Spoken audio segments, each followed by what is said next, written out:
Hi, this is Patrick Patel here from Ex-Catholics for Christ, and here you find us in a cemetery.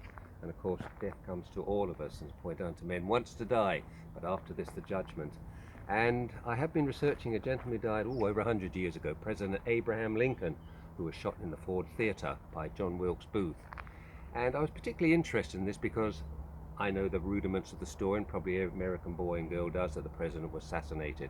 But as I delved deeper into it, I found a lot more about the co-conspirators who were involved with it, the role of the American Vice President Andrew Johnson, the role of the mysterious Dr. Mudd, that I wanted to learn more about it. Now, in our newsletter, I've already written part one. Part two will be out soon, and I hope you're getting our newsletter. And if you aren't getting our newsletter, please let us know. A lot of good stuff in there to read. If you don't want it, let us know again. But just looking around the cemetery, everyone dies, presidents, criminals, assassins, whoever they all are.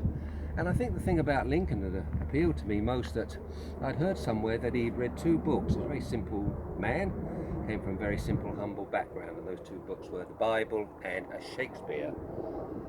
It's been rumoured he was a Freemason. You can see the symbol there, probably adorns most of this cemetery, if not all of it. But I can't find that he was, but they certainly adopt him as one of their own. It's been a feat of endurance to trawl through the many books on Lincoln. I'm told there are more books written on Lincoln than Jesus Christ. I don't know if it's true or not. I've also been looking at two films of the period.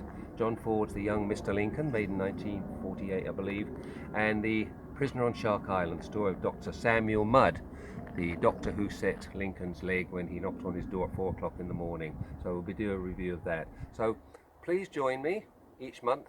Let me know what you think of the articles. We write them obviously with a biblical link and obviously a biblical perception.